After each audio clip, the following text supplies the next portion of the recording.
जय हिंद प्यारे बच्चों, आपका फिर स्वागत करते हैं हमारे इस YouTube चैनल पर। प्यारे बच्चों, ये video series 10th math board examination preparation का थर्ड पार्ट है। इससे पहले हम 2 पार्ट बना चुके हैं, जिसके अंदर हमने फर्स्ट से 5 और 6 से 11th क्वेश्चंस को डिस्कस किया है।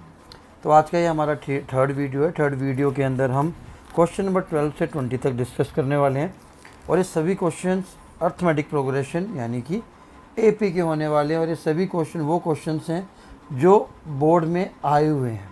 ठीक है, तो आइए शुरू करते हैं। Question number 1, how many natural numbers are there between 1 and 1000 which are divisible by 5 but not by 2। ठीक है, तो आपको पता होना चाहिए एज पर डिविजिबिलिटी रूल। ठीक है, 5 की डिविजिबिलिटी रूल के अकॉर्डिंग जिन नंबर्स के यूनिट डिजिट यानी कि लास्ट के डिजिट 5 और 0 होते हैं वो सभी 5 से डिविजिबल होते हैं। ठीक है, तो इन्होंने लेकिन एक चीज़ कही है कि 2 से डिविजिबल नहीं होना चाहिए। तो अगर लास्ट में 0 होगा तो वो 2 से क्या होगा, डिविजिबल होगा। तो हम लास्ट वाला 0 वाला डिजिट वाला नंबर नहीं ले सकते। अब इन्होंने बोला 1 से 1000 तक, तो मेरा पहला नंबर होगा 5। एक्चुअली इसके बाद दूसरा होना चाहिए था 10, बट 10 2 से डिविजिबल होता है, तो मैं 10 वाला नहीं लूँगा, यानी कि जीरोस वाला मैं कोई भी नंबर नहीं लूँगा। नेक्स्ट मेरा डिजिट हो गया 15, 25, 35 एंड सो ऑन। ठीक है, 1000 भी 2 से डिविजिबल होगा, तो मेरा लास्ट डिजिट होगा 995। ठीक है, तो ये मेरी एपी की सीरीज़ बन गई। इस एपी की सीरीज़ में हमेशा पहला नंबर मेरा ए की वैल्यू होती है। ठीक है, जिसको हम कहते हैं फर्स्ट टर्म। ठीक है, सेकंड चीज़ आपको यहाँ से याद रखनी है डी, जो कि हमारा कॉमन डिफरेंस होता है। कॉमन डिफरेंस कैसे निकालते हैं हम, second term minus first term, यानी कि A2 minus A1, third term minus second term, या nth term minus AN minus 1। ठीक है, तो सेकंड टर्म हमारी 15 है, फर्स्ट टर्म हमारी 5 है, तो डी आ गया 10। सभी का डी 10 आएगा, तभी ये एक एपी की सीरीज़ होगी। ठीक है, अब हमें निकालना क्या, हाउ मैनी नेचुरल नंबर, यानी कि हमें एन की वैल्यू निकालनी है। जहाँ पर भी आए how many terms, how many natural number, वहाँ पर आपको एन की वैल्यू निकालनी। ठीक है, और ये जो आप सीरीज आपने फॉर्म की है, इसका लास्ट डिजिट हमेशा ए एन की वैल्यू या लास्ट यानी कि एल की वैल्यू होती है। ठीक है, तो हमने क्या करना है, यहाँ से ए एन का फार्मूला लगाना है। क्या होता है ए एन का formula, A N is equals to A plus N minus 1 D. ठीक है, तो इस फार्मूले के अंदर हमें ए एन की वैल्यू पता है 995 है, फर्स्ट टर्म की वैल्यू 5 है, एन हमने निकालना है और डी की वैल्यू 10 है। 5 को मैं उधर ले जाकर माइनस कर दूंगा 995 से, तो 995 minus 5 is equals to N minus 1 multiply 10। Minus करने के बाद 990 आया, और ये वाला 10 मैं कहाँ ले आऊँगा, डिवाइड में, 0 से 0 कैंसिल हो गई। ठीक है, अब मेरे पास n minus 1 is equal to 99 बचा। माइनस 1 को मैं उधर लेके जाऊँगा तो प्लस का हो जाएगा, तो मेरा n की वैल्यू आंसर आ जाएगा 100। तो यानी कि 1 से लेकर 1000 के बीच में ऐसे 100 टर्म्स हैं जो कि 5 से डिविजिबल हैं अकेले, 2 से नहीं। ठीक है, अगर हम ये वर्ड नहीं लिखा होता कि 2 से ना हो, तो हम 5, 10, 15, 20 वाली सीरीज़ लेते और हमारे एन का आंसर डिफरेंट आता, ज़्यादा आता। मूव करते हैं क्वेश्चन नंबर 13 पर। आज का question number 2, if S N is equal to the sum of first N numbers. ठीक है, एस एन क्या है, sum of first N number of an A P given by this, then find its nth term. ठीक है, nth term के लिए आपको simple सा फार्मूला याद रखना है। अगर एस एन वाला क्वेश्चन आता है तो nth टर्म का फार्मूला हमारे पास होता है S N minus S N minus 1। ठीक है, ये फार्मूला आपने याद रखना है। ठीक है, एस एन का आपके पास वैल्यू ऑलरेडी गिवन है 2n² प्लस एन। अगर मुझे एस एन माइनस 1 निकालना है तो एन की जगह मेरा वैल्यू हो जाएगी n माइनस 1। ठीक है, अब मैं इसको क्या करूँगा, सॉल्व करूँगा। ए माइनस बी की होल स्क्वायर लगा लेता हूँ, N square plus 1 minus 2n plus n minus 1। ठीक है, 2 को ब्रैकेट के अंदर मल्टीप्लाई कर लेता हूँ, 2n square plus 2 minus 4n plus n minus 1। इसको पर्टिकुलरली सॉल्व करता हूँ, 2n स्क्वायर वाली एक ही टर्म है, यहाँ से सॉल्व किया तो माइनस 3n आ गया और वैसे आ गया 1। ठीक है, ये आ गया। अभी मैंने फार्मूला आपके सामने ये लिखा था, इस फॉर्मूले में वैल्यू पुट कर रहा हूँ n टर्म निकालने के लिए। एस एन की वैल्यू थी मेरे पास ये, माइनस इसको पूरी को ब्रैकेट में रख दीजिए। ठीक है, 2n square plus n minus 2n square plus 3n minus 1। ठीक है, 2n स्क्वायर से 2n कैंसिल हो गया। ठीक है, 3n में मैं 1n प्लस कर दूंगा तो आ जाएगा 4n और बचा माइनस 1। तो ये मेरी n टर्म का आंसर आ गया। सिंपल है, बट आपको फार्मूला कौन सा याद करना है, ये वाला। अगर एस की बात एस में दिया हुआ है और n टर्म आपको पूछी है तो आपको n टर्म का फार्मूला ये यूज़ करना है। ठीक है, चलिए नेक्स्ट क्वेश्चन है, सॉल्व द इक्वेशन। ठीक है, आपको देख के कन्फ्यूजन होगी। And find the value of x। यहाँ पर हमें x की वैल्यू फाइंड आउट करनी है। ठीक है, यहाँ पर मैं लिखना भूल गया, find the value of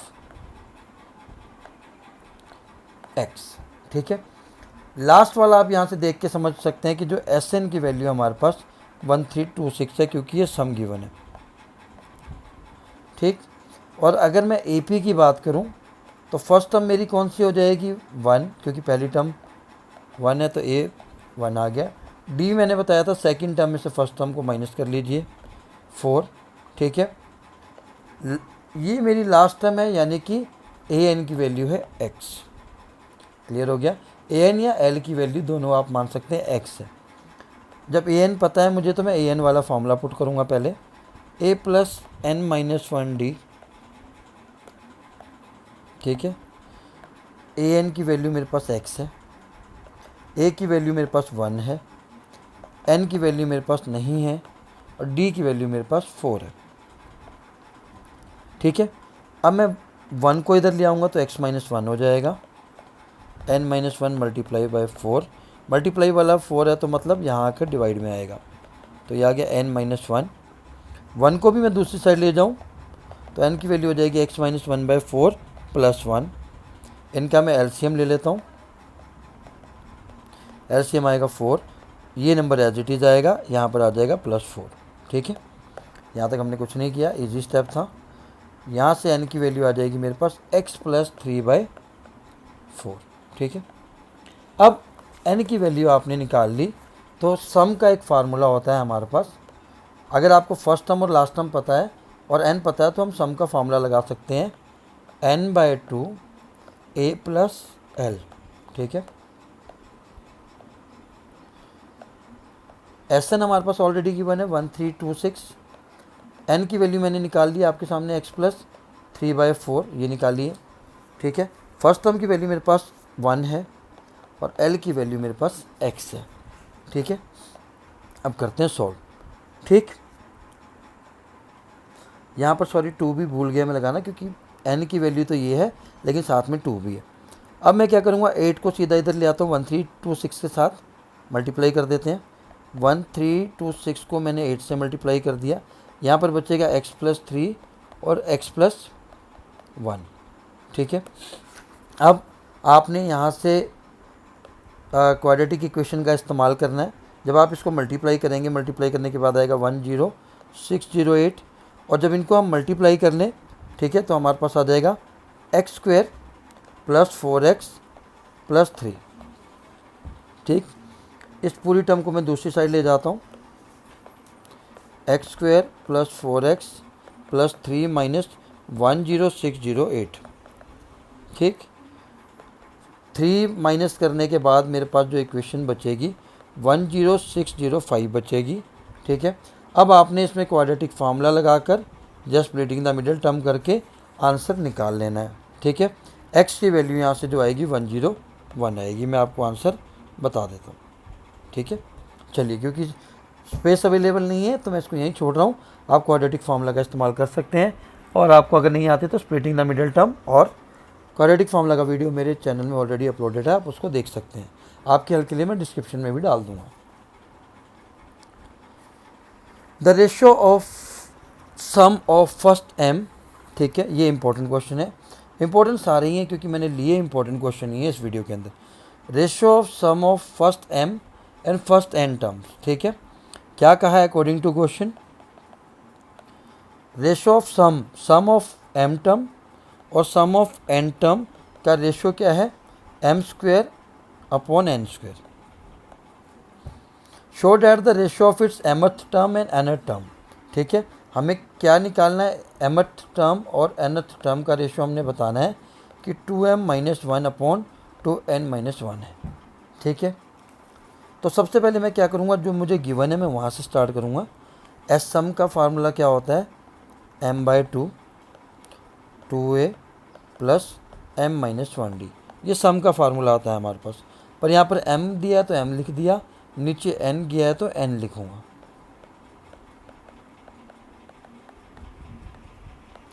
d same है, ठीक है, आ गया, यहाँ तक आ गया, ठीक।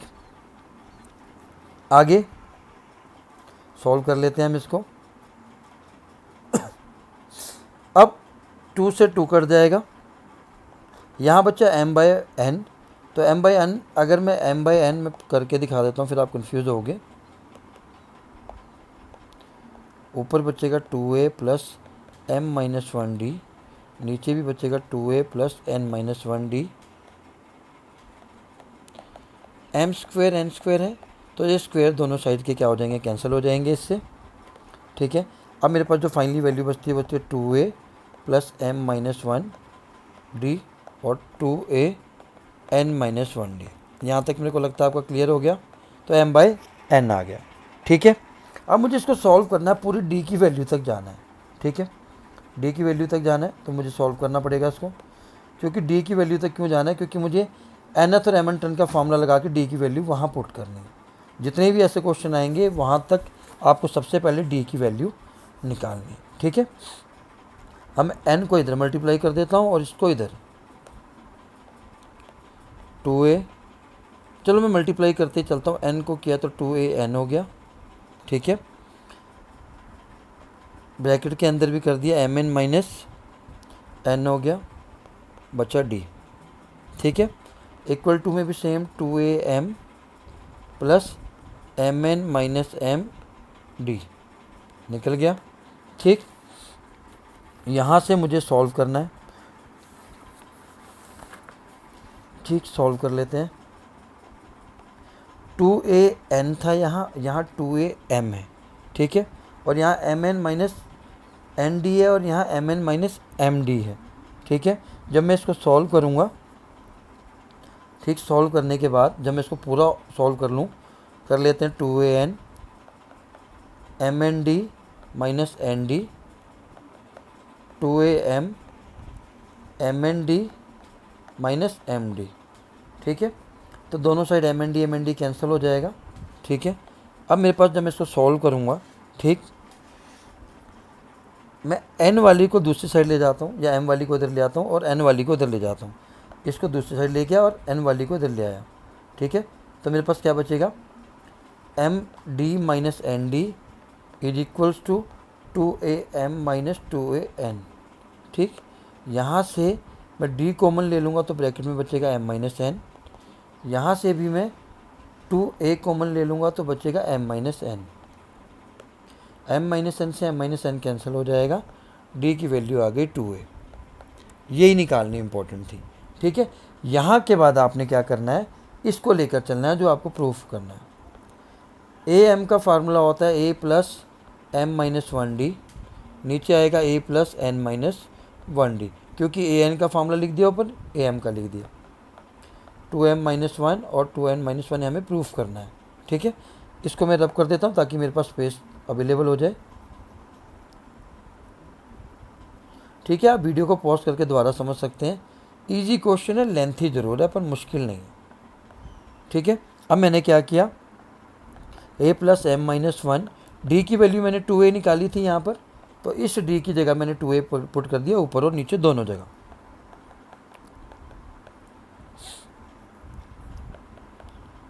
ठीक है, कर दिया। अब मैं यहाँ से क्या कर सकता हूँ, ए कॉमन ले सकता हूँ दोनों साइड से, ऊपर भी और नीचे भी कॉमन ले लिया। यहाँ बचेगा 1, ठीक है, ब्रैकेट में बचेगा m-1 2, क्योंकि ये तो कॉमन चला गया। नीचे बचेगा मेरे पास 1 + n-1 2, ए से ए कैंसिल हो गया। अब इसको आपने सॉल्व कर लेना है, 2m-2, यहाँ पर आएगा 2n-2। जब मैंने सॉल्व किया तो 2m-1 और 2n-1 आया, hence prove is equals to right hand side. मुझे यही प्रूफ करना था। और ये क्वेश्चन 2016, 2017 में 3 बार आया है, ठीक है, 3 डिफरेंट पेपर्स में आया है इंक्लूडिंग कंपार्टमेंट। तो बहुत इंपॉर्टेंट क्वेश्चन है, इस बार आने के चांसेस इसके कम हैं, बट ये नहीं कि नहीं आ सकता, ठीक है। चलिए, if the 10th term of A P is 52, ठीक है, पहले आप क्वेश्चन के अकॉर्डिंग कर लेना है। 10th टर्म का मतलब सीधी सी चीज़ याद रखनी है, आपको पता है कि nth टर्म का फार्मूला हमारे पास क्या होता है, an होता है, जिसका फार्मूला होता है a + n-1d, ठीक है।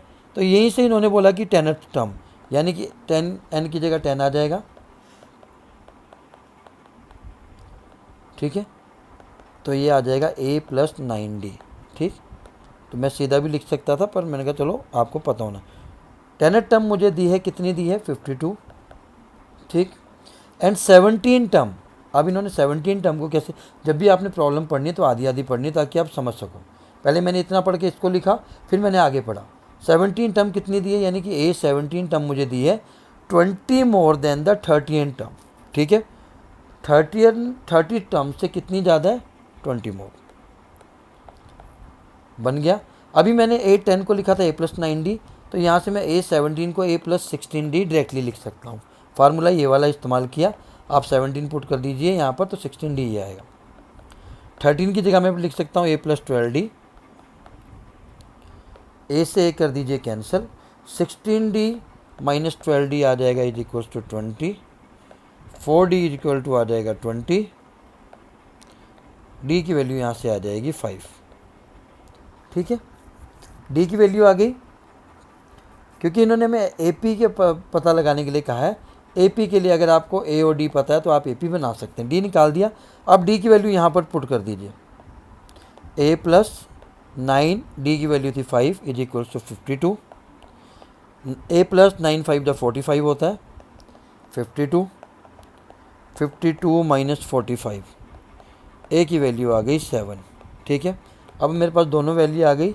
जब दोनों वैल्यू आ गई तो ए पी लिखना आसान है, कैसे, first term A, second term a + d, a + 2d, a + 3d, ये सीरीज़ है। तो पहली टर्म आ गई 7, 7 + 5, क्योंकि a 7 है और d 5 है, 12। फिर आपको पता है कि कॉमन डिफरेंस 5 है, तो आप 5 प्लस करते चले जाइए, यही हमारा आंसर। क्लियर, मूव करते हैं नेक्स्ट क्वेश्चन पर। ये क्वेश्चन भी थोड़ा सा लेंथी है पर इजी क्वेश्चन है, ठीक है, बहुत इजी क्वेश्चन है। अगर आप इसको ध्यान से समझें तो जल्दी ख़त्म हो जाएगा, पर ये इम्पोर्टेंट है इस बार एग्जामिनेशन पॉइंट ऑफ व्यू से।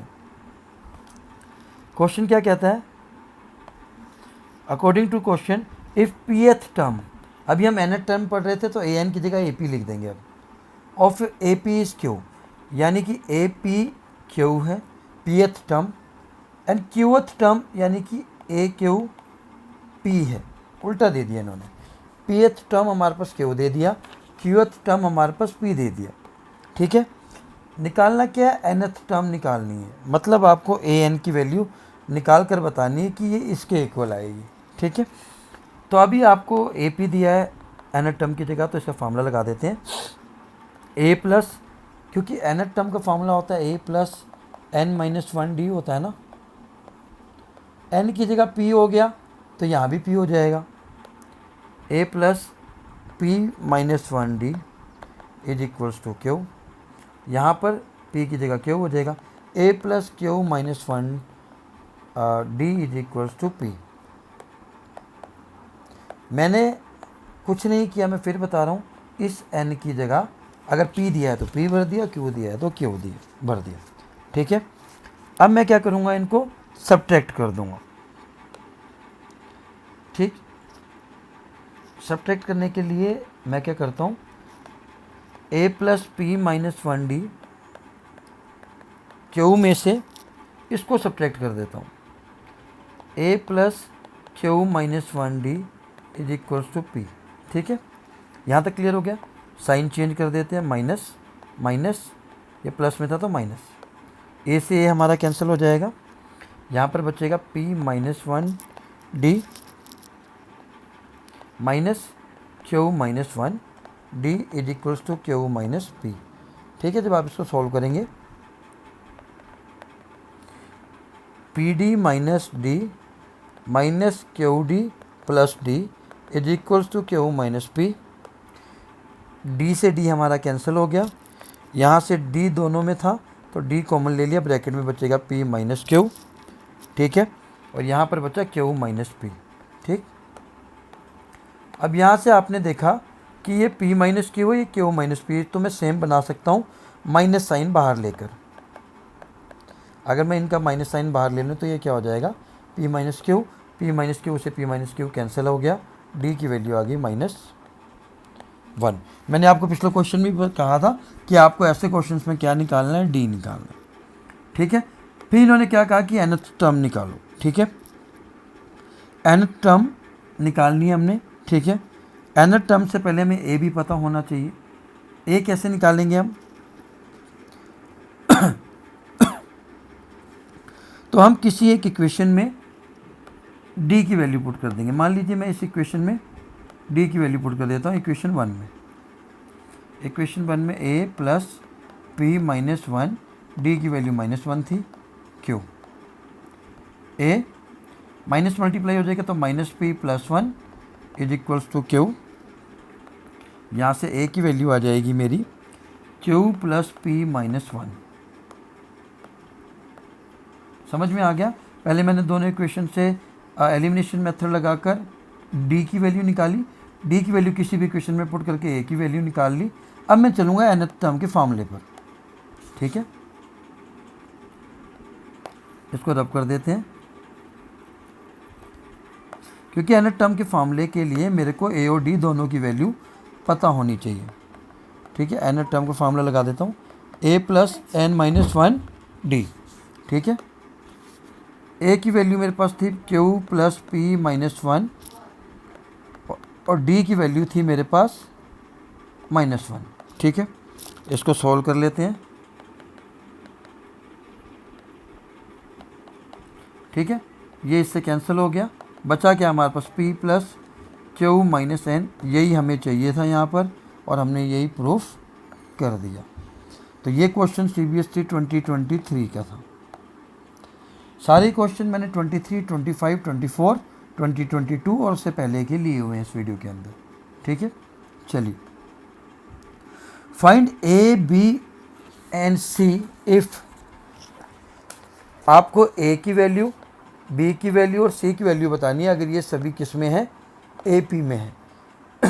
AP में होने की कंडीशन क्या होती है कि second term minus first term और third term minus second term, fourth term minus third term और लास्ट टर्म माइनस, यानी कि n-1 करें तो ये सेम आने चाहिए, इक्वल्स टू d आना चाहिए। ठीक है, तो हम करते हैं। चलिए, यहाँ पर फर्स्ट टर्म तो यही है, हमें पता है। ठीक है, सेकंड टर्म हमारे पास 7 है, सब चीज़ें पता है। ठीक, फोर्थ टर्म कितनी है 23, तो हम फोर्थ टर्म का फार्मूला लगाते हैं क्योंकि हमें पता है। सेकंड टर्म का भी लगाएंगे हम, जो जो टर्म हमें पता है हम उसका फार्मूला लिख लेते हैं। सेकंड टर्म हमारे पास 7 है, फोर्थ टर्म का मतलब होता है A4, A4 23 आ गई, और A4 को मैं कैसे लिख सकता हूँ, A plus 3D। Second term का मतलब A2 है, यानी कि A प्लस D लिख सकता हूँ, इज इक्वल्स टू 7 आ गया। तो यहाँ से दो इक्वेशन बन गई मेरे पास, एक बनी A plus D equal to 7, एक बनी A प्लस 3 इक्वल टू 23। इनको सोल्व करके मैं A और D की वैल्यू निकाल लूँगा। आसान है, साइन चेंज कर दिए, कैंसिल हो गया। 2D इज इक्वल्स टू 16 आ गया, D की वैल्यू आ गया 8। इस D को मैंने यहाँ पुट कर दिया। ठीक है, तो ए की वैल्यू मेरे पास क्या आ जाएगी, अगर डी की जगह मैं 8 पुट कर दूं तो 7 माइनस 8 हो जाएगा और ए की वैल्यू आ गई -1। ठीक है, तो अब हमें क्या करना है, फर्स्ट टर्म पता लग गई, सेकंड टर्म हम बता सकते हैं। ठीक है, सी की वैल्यू क्या है, बी, फर्स्ट टर्म हमारे पास -1 आ गई। ठीक है, बी की वैल्यू निकालनी, बी क्या है हमारे पास थर्ड टर्म है, बी की वैल्यू कैसे निकाल सकते हैं हम, थर्ड टर्म है बी, थर्ड टर्म को कैसे लिख सकते हैं, ए प्लस 2d लिखेंगे, ए की वैल्यू -1 है, डी की वैल्यू 8 है। ठीक है, तो इसको सॉल्व कर लीजिए, 8 टू द 16 -1, बी की वैल्यू 15 आ गई। जो जिस नंबर पे सी फिफ्थ टर्म है तो फिफ्थ टर्म लिखा, ए प्लस 4d करा, सी, ए की वैल्यू -1 है, डी की वैल्यू 8 है, तो 4 8 32 -1 कितना हुआ 31। तो ये सीरीज़ बन गई। आप चेक भी कर सकते हैं आपकी सीरीज़ ठीक है या नहीं।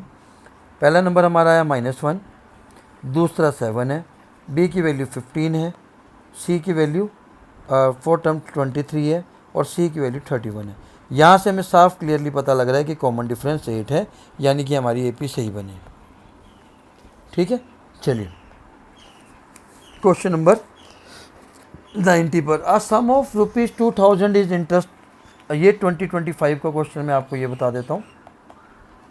अ sum of ₹2000 is invested at the rate of 7% per annum simple interest. ठीक है, तो सिंपल इंटरेस्ट की बात की तो सिंपल इंटरेस्ट का फार्मूला आपको आना चाहिए PRT/100, जहाँ पर P प्रिंसिपल है, R रेट ऑफ इंटरेस्ट है, T टाइम।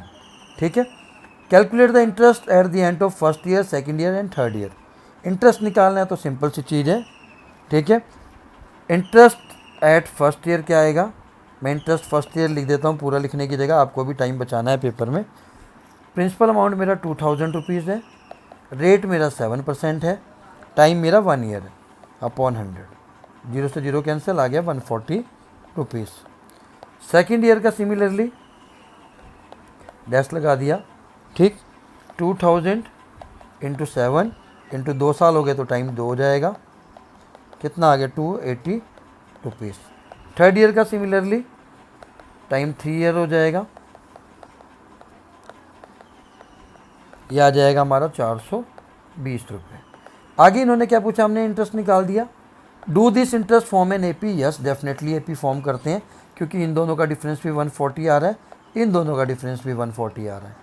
अगर डी सेम आ गया डिफरेंस के बाद, ठीक है, आपने एटलीस्ट 3 निकालने, अगर यहाँ पर 2 ही हैं तो 2 निकाले, दोनों सेम आ गए तो इसका मतलब ये क्या है, एपी के अंदर है। अब इन्होंने पूछा है अगर एपी है तो 27 ईयर का इंटरेस्ट निकालना है, यानी कि 27th टर्म आपको निकालनी है।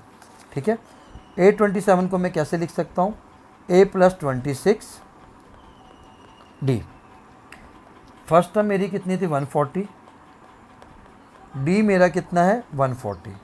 ठीक है, इसको आपने सॉल्व कर लेना है, 140 14 6 84 8 40। ठीक है, ये आ गया 3640, इनको प्लस करके जो भी अमाउंट आएगा 3780, ये आपका 27th ईयर में उसका क्या होगा, इंटरेस्ट होगा। तो ये क्वेश्चन भी 2025 का था, बहुत ज़्यादा मुश्किल नहीं है, बट अगर पेपर में फिर रिपीट होता है तो आपको आना चाहिए। So this is the last question of this video, an important one, और मुझे लगता है कि आप इस क्वेश्चन को ईजिली कर सकते हैं। The sum of the first 6 terms of an AP ये गिवन है। ये हमारा क्वेश्चन भी 2025 का होने वाला है।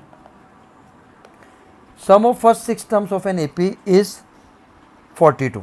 ठीक है, तो सम ऑफ फर्स्ट 6 टर्म दिया है तो S6 आपको 42 गिवन है। सम का फार्मूला आपको आना चाहिए। सम के 2 फार्मूले होते हैं, n/2 2a प्लस n-1d पहला, और दूसरा होता है अगर आपको फर्स्ट और लास्ट टर्म पता है तो a प्लस l, ये 2 फार्मूले आपको दिमाग में रहने चाहिए। ठीक है, अब यहाँ पर SN लिख रहे हैं हम और यहाँ 6 है, यानी कि n की वैल्यू हमें पता है 6 है। ठीक है, the ratio of the 10th term to the 30th term is 1:3। ठीक है, इसको हम बाद में करते हैं, पहले हम इसको सॉल्व कर लेते हैं। S6 गिवन है, S6 गिवन है तो हम पहले ये वाला फार्मूला यूज़ करेंगे, n की जगह हम 6 पुट कर देंगे। ठीक है, S6 आएगा 6/2 2a प्लस 6 माइनस 1 d, और ये कितना गिवन है हमें 42, 2 3 जा 6 हो गया, 2a plus 5d is equals to 42। ये 3 यहाँ मल्टीप्लाई में है क्योंकि ब्रैकेट है, दूसरी साइड जाके डिवाइड हो जाएगा, 42 डिवाइडेड बाई 3, तो यहाँ से 2a प्लस 5d की वैल्यू आ गई हमारे पास 14। अब चलते हैं आगे, अगली स्टेटमेंट में चलते हैं। इन्होंने क्या कहा है, ratio of the tenth term, sum नहीं दिया, टेनथ टर्म यानी कि 10 टर्म होती है हमारी 810 और 38 टर्म, इनका जो रेशियो है वो 1:3 है। क्लियर। अब टेनथ टर्म है तो हम टेनथ टर्म को कैसे लिख सकते हैं, a प्लस 9d, 38 को हमको लिख सकते हैं a plus 29d, 1/3। Cross multiply कर लेते हैं, ये 3 इधर जाके मल्टीप्लाई होगा, तो 3a plus 27d is equals to a plus 29d।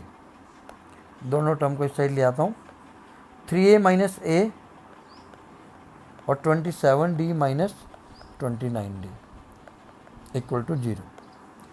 3a में से गया तो 2a और यहाँ बचा माइनस 2d इक्वल टू 0। ठीक है, अब हमारे पास 2 टर्म बची है, 2 इक्वेशन बन गई। चलो अगले पेज पे चल पड़ते हैं क्योंकि आगे क्वेश्चन तो है नहीं। हमारे यहाँ पहली जो इक्वेशन बनी थी वो बनी थी 2a plus 5d is equals to 14। Second equation बनी है 2a minus 2d is equals to 0। Elimination method लगा देते हैं, प्लस में था माइनस हो जाएगा, प्लस हो जाएगा, कैंसिल हो गया, 7d इज इक्वल्स टू 14 आ गया, d की वैल्यू यहाँ से आ गई 2। ठीक है, d की वैल्यू ऊपर वाली 2 इक्वेशन में से किसी एक में पुट कर लीजिए। तो हमेशा आपने सिंपलेस्ट इक्वेशन में वैल्यू पुट करने की कोशिश करनी है। 2a माइनस 2d वाली में पुट कर लेता हूँ, 2a minus 4 is equals to 0, 2a is equals to 4, a की वैल्यू क्या आ गई, 2 आ गई। ठीक है, तो आगे इन्होंने क्या पूछा था कि find the calculate the first and 13 term. First term तो आ गई है हमारे पास, ठीक है 2। अब 13th टर्म यानी कि 13 निकालना है, यानी कि a प्लस 12d हो जाएगा। a की वैल्यू आपके पास 2 है, ठीक है, और d की वैल्यू आपके पास 2 है। इन दोनों को मल्टीप्लाई कर लेना है, 24 आ गया, फाइनली प्लस किया तो 13 टर्म आ गई 26। तो प्यारे बच्चों, ये था एक वीडियो जो कि फुल ऑफ इम्पोर्टेंट क्वेश्चन था और सारे डिफरेंट क्वेश्चंस को इंक्लूड करने की कोशिश की है ताकि आपका बेनिफिट हो सके। बस मेन फोकस आपको क्या करना है कि आपको ये पता होना चाहिए कि AP कैसे बनती है। पहला a plus d, a plus 2d, a plus 3d, ठीक है, a plus 4d, so on to चलता रहेगा। ठीक है, जहाँ पर आपकी a फर्स्ट टर्म हो जाएगी, ठीक है, सेकंड टर्म से फर्स्ट टर्म को माइनस करोगे तो हमेशा d आना चाहिए। ठीक है, a प्लस 2d में से मैं अगर a प्लस d यानी कि थर्ड को माइनस करूँगा तो a plus 2d minus a minus d, तब भी d आएगा। हर बार d आ रहा है मतलब आपकी जो ये सीरीज़ है वो AP में है। और हम पहली टर्म को a1, फिर a2, a3, a4, a5, a6, an तक लिखते हैं। ठीक है, a2 की जगह मैंने कहा था a प्लस d लिखेंगे क्योंकि मैंने फार्मूला बताया था a plus n minus 1d। यहाँ पर n की वैल्यू 2 है तो यहाँ पर 2 पुट करूँगा तो 1d ही रह जाएगा। a3 को a प्लस 2d, अगर आपको ये बेसिक नॉलेज है तो आपके AP के लिए कोई भी क्वेश्चन आपका मुश्किल नहीं लगेगा। ठीक है, आज के लिए इतना ही, फिर मिलते हैं नेक्स्ट वीडियो में इंपॉर्टेंट क्वेश्चन के साथ। जय हिंद, जय भारत।